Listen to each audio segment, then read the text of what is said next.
Carl Jung spent much of his life exploring the deep layers of the human psyche. His theories weren't just about diagnosing symptoms or labeling behaviors. He was interested in understanding the structure of the human mind, especially what lies beneath the surface. One idea Jung touched on frequently was how we are influenced by forces we don't fully recognize. This includes collective unconscious patterns, inherited tendencies, archetypes, and subtle environmental conditions we might not be aware of. When we apply this lens to something as specific as a person's birth month, we begin to see that it's not just a random detail. It may play a role in shaping our path, personality, and perception of the world. Jung didn't write directly about birth months, but he was deeply concerned with timing, rhythm, and cycles in life. He believed that every individual passes through meaningful stages, and that time plays a symbolic and practical role in psychological development. So when we consider the psychological effects of being born in a certain month, especially from a Jungian perspective, we begin to look at how seasonal context, collective meaning, and inner archetypes combine to subtly guide a person's identity over time. Modern psychology has shown that birth month can correlate with personality traits, mental health vulnerabilities, and even career choices. But from a Jungian view, the real question is deeper. How does our starting point in time, our entrance into the world, reflect the symbolic energies we might carry forward? Jung believed that the unconscious mind is shaped not only by personal experience, but also by larger patterns that repeat across humanity. The time of year you're born into may shape the atmosphere in which your consciousness begins to form, setting up a particular lens through which you later perceive life. Seasonal variations affect more than just the weather. They influence everything from the mother's mood and hormone levels during pregnancy to a baby's initial sensory experiences in the world. A baby born in the dark, cold stillness of January encounters a very different environment than one born in the heat and openness of July. These early exposures affect neural development, emotional tone, and how security or discomfort are first registered in the body. Jung often emphasized how early impressions can create core complexes that persist throughout life, deep emotional themes that color how we relate to the world. These early patterns don't always operate on the surface. They tend to express themselves in dreams, in long-standing fears or desires, or in repeated emotional experiences that we don't fully understand. For instance, consider a child born in December. In many countries, that child might be the youngest in their school year.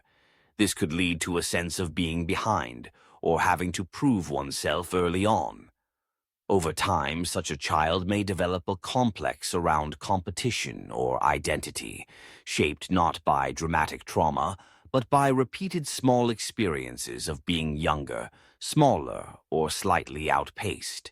Jung would say that if those patterns go unexamined, they may become part of the shadow, parts of the self we push away or don't want to face.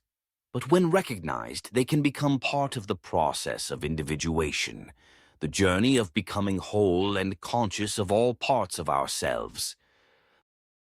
The shadow isn't just about dark traits.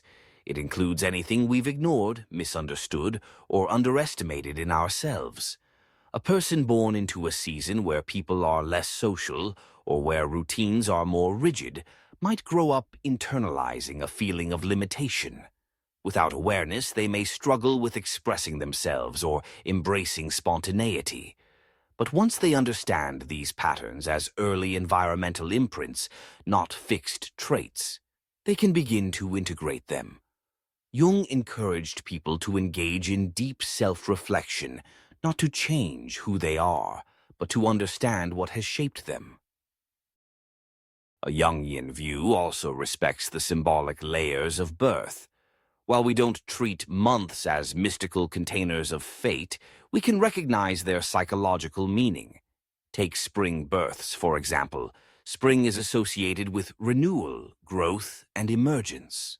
A child born during this season may unconsciously absorb this rhythm into their personal myth, the internal story they tell themselves about who they are. They might see themselves as initiators or builders, even if no one told them to think that way.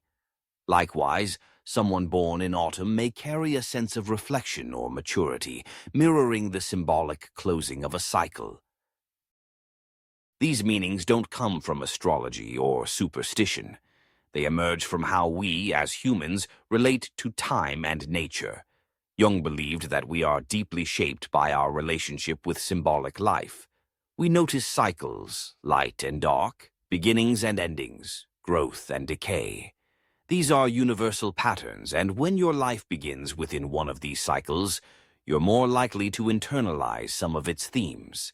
They become metaphors that shape your inner narrative, not through magic, but through memory, feeling, and early perception. Jung was also clear about the importance of integration, bringing unconscious material into conscious awareness.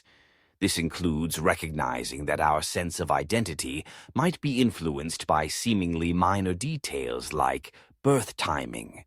If someone always felt different growing up, less mature, more anxious, overly confident, it might be linked to how their early environment interacted with their development. Birth month could be part of that story. When people begin to reflect on this with curiosity instead of judgment, they often discover hidden pieces of their psychological puzzle. It's not about blaming the month you were born in for your problems. It's about noticing that your psychological journey has a context. For Jung, individuation meant owning all of your experiences, both what was given to you by life and what you chose in response. If birth month influenced your early roles in school, your relationship to structure or chaos, your seasonal rhythms of energy or fatigue, those are important clues. They're part of the larger task of becoming more aware, more whole. For example, in studies where winter-born children were slightly more prone to introversion, or where summer-born children showed more mood variability, these aren't destinies. They're subtle tendencies that can either be reinforced or balanced through life experiences. Jung would encourage people to notice those patterns and ask, what story did I start telling myself early on, and is it still serving me now? This approach empowers people to reshape their narrative rather than being trapped by it. Another aspect Jung emphasized was synchronicity, the idea that meaningful coincidences can guide insight. The timing of your birth may not be random in your own psychological story. You may find that your season of birth matches certain repeating patterns in your life. When you feel most alive, when you withdraw, when you seek change. These aren't rules, they're rhythms. Becoming aware of them can help you better understand your cycles of growth and rest, action and reflection. This is not mysticism, it's observation, rooted in self-awareness. Jung also believed that we all carry archetypes within: the mother, the hero, the child, the sage. Sometimes the way these archetypes develop is linked to how we first experience time and development. The oldest child in a classroom may be given the leader role before they've even asked for it. The youngest might carry the outsider archetype, watching before participating. These early roles can evolve into lifelong behaviors or internal struggles. But again, becoming aware of them changes everything. It gives you the choice to accept, revise, or transcend them. The meaning of your birth month is not something handed down from above. It's a reflection of how your mind and body began interacting with the world. It's a piece of your developmental environment, full of symbolic, emotional, and social patterns. When you explore it through the lens of Jungian psychology, you don't see it as fate. You see it as part of your psychological origin story. And like any story, it can be rewritten with awareness and reflection. Understanding your birth month this way isn't about changing your life overnight. It's about deepening your understanding of why you are the way you are. It's about revisiting the context of your early years with new eyes. Maybe you've always had bursts of restlessness around your birthday, or maybe you've always felt most reflective during the season you were born. These aren't accidents. They're part of a pattern, part of your unique psychological fingerprint. Jung often said that the privilege of a lifetime is to become who you truly are.